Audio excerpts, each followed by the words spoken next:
अहमदाबाद से भूपेंद्र हमारे साथ जुड़ गए, माफ कीजिए। भूपेंद्र, आप वहां पर हैं, वहां पर क्या तस्वीर है? क्योंकि पब्लिक ट्रांसपोर्ट और साथ ही साथ एजुकेशनल इंस्टीट्यूशन, उस पर भी व्यापक असर देखा जा रहा है इस हड़ताल का।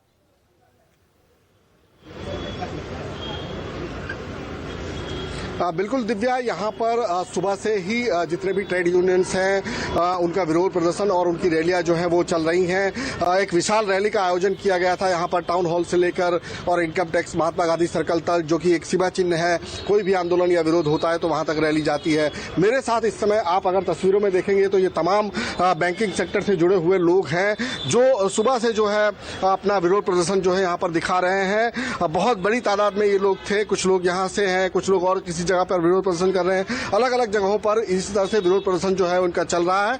इन्हीं से जानने की कोशिश करते हैं। सर, ये बताइए कि क्या आपकी मांगे हैं और आज का जो आपका विरोध प्रदर्शन है वो क्या एक चेतावनी के स्वरूप में है या फिर इसकी लंबी लड़ाई है? सरकार ने 4 नए लेबर कोड दाखिल किए हैं।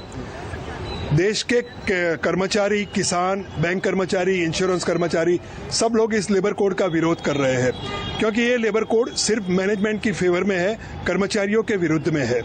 दूसरी बात यह है कि सरकार चाहती है कि बैंकों और इंश्योरेंस में फॉरेन डायरेक्ट इन्वेस्टमेंट आए, जिससे देश के सामान्य लोगों की जो मुड़ी बैंक में है वो खतरे में आ सकती है। ये सब चीज का हम विरोध कर रहे हैं और इसके कारण आज देश भर के 25 करोड़ कामदार, कर्मचारी, किसान, बैंक एम्प्लॉइज, इंश्योरेंस एम्प्लॉइज सब लोग हड़ताल पर है। आज की हड़ताल ये पहली चेतावनी है। सरकार यदि नहीं मानेगी तो भविष्य में हम इंडेफिनिट स्ट्राइक पर भी जा सकते हैं।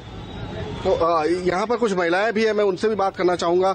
आप बताइए कि आप जिस तरह से हड़ताल में जुड़ी हैं, क्या आपको इस बात का अंदाजा है कि जो लोग आज बैंक में आ रहे होंगे उन्हें कितनी दिक्कतों का सामना करना पड़ा होगा? वो लोग बहुत परेशान हुए क्योंकि उनके सारे ट्रांजैक्शन अटक गए होंगे, लेकिन गवर्नमेंट ये नहीं समझ रही, वो हमें हमारा हक दे ही नहीं रही है।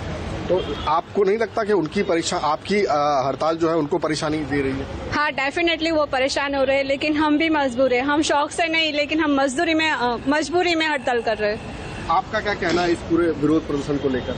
यही हमको लेबर कोड का अपोज करना है और जो लेबर लॉ था, जो हमारे फेवर में था, हमारे लिए, हमारे हक के लिए था, वो वापस चाहिए, वापस लिया जाए। और भी कुछ लोग हैं, सर आप क्या कहना चाहेंगे? हेलो सर, जैसे कि ये लेबर लॉ है। लेबर यानी कौन? लेबर को पैसे वाला आदमी लेबर नहीं होता है। देश का 99% लोग इस कानून से इफेक्ट होंगे। गरीब का आदमी, गरीब का बेटा, गरीब के जो फैमिली मेंबर है वो लेबर होते हैं, वो काम करते हैं। ये पूरे देश की 99 पब्लिक के अगेंस्ट लॉ है, सिर्फ कर्मचारी के अगेंस्ट नहीं है। फ्यूचर में आने वाली नौकरियां भी खतरे में इसकी वजह से।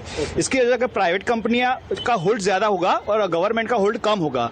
तो अपनी जो प्रॉफिट मेकिंग, जो गवर्नमेंट प्रॉफिट डिस्ट्रीब्यूट करती है एम्प्लॉयज के अंदर और पब्लिक के अंदर as a job, as a employment देती है, उसके पर खतरा है ये। अगर सरकार आपकी बात नहीं मानती है, आज जो विरोध प्रदर्शन हो रहा है उसका कोई असर नहीं होता है, तो आगे किस तरह की योजना है? देखो, ये आगे की लड़ाई तो ऑलरेडी हमने, जनक भाई ने बताया ही है कि आगे हमारे पास बहुत सारे रास्ते हैं कि सरकार को झुकाने के लिए, और हमारे जो मांगे हैं वो पूरी करवाने के आज तक हम जीतते आए हैं। तो सरकार को मानना ही पड़ेगा। इंडेफिनिट स्ट्राइक करके देश की हम इकोनॉमी को भी एक बार स्थगित कर सकते, लेकिन सरकार जरूर मानेगी, सरकार को मानना ही पड़ेगा। और ये जो कोरोना काल में उन्होंने लेबर कोड दाखिल किए है, किसी के साथ चर्चा किए बिना, किसी को विश्वास में लिए बिना, वो उनको वापिस लेना ही पड़ेगा। आपको नहीं लगता कि इसकी वजह से आज जो आर्थिक ट्रांजैक्शन है उस पर बहुत बड़ा नुकसान होगा पूरे देश में? नहीं, बहुत बड़ा नुकसान नहीं होगा। क्योंकि जो कस्टमर है, हमारे जो कस्टमर है उसको अल्टरनेट चैनल, एटीएम है, मोबाइल बैंकिंग है, इंटरनेट बैंकिंग है, उससे अक्रॉस द काउंटर जिसको कैश चाहिए, उसके अलावा बाकी की सारी बैंकिंग सुविधाएं एटीएम से लेके इंटरनेट बैंकिंग में सब में अवेलेबल है। तो हमारे कोई कस्टमर है जो जनरल पब्लिक है, उसके हम खिलाफ नहीं है, उसको हम परेशान करना नहीं चाहते। लेकिन सरकार का जो रवैया है उसके सामने हमारा विरोध है कि उनको यूनिलेटरली 29 लेबर लॉज थे उसको रिप्लेस करके 4 लेबर कोड बना दिए, जिससे कि हमारे जो कर्मचारी है, मजदूर है, उसको बहुत दिक्कतें होने वाली है और इससे इकोनॉमी पे भी असर पड़ेगा। और आज की हड़ताल से कम 15,000 करोड़ का ट्रांजैक्शन है वो इफेक्ट होगा। तो जनक भाई, क्या ये जो आपने हड़ताल की है, इसके अलावा और कोई तरीका आपको नजर आ रहा है कि जिसके जरिए सरकार से बातचीत की हो, आपका कोई समस्या का समाधान निकले, या आप लोगों की तरफ से कोई अप्रोच हो, चाहे कोर्ट का दरवाजा हो? क्या है? हमने बहुत पहले सरकार से हमारी मांगों को लेकर उनको आवेदन पत्र देना, उनको मेमोरेंडम देना, अलग अलग माध्यम से उनको मिलना, वो सब कुछ हम कर चुके हैं, लेकिन सरकार हमारी बात सुनना ही नहीं चाहती है। हमने फाइनेंस मिनिस्टर को भी उसके लिए आवेदन पत्र दिया था, लेबर मिनिस्टर को भी दिया था, लेकिन फिर भी सरकार हमारी बात नहीं मानी। कुछ एमपीज ऐसे थे जो कर्मचारी के तरफेण में हैं, उन्होंने पार्लियामेंट में भी आवाज उठाई थी, लेकिन सरकार एक तरफा निर्णय लेना चाहती है, वो हमें सुनना ही नहीं चाहती है।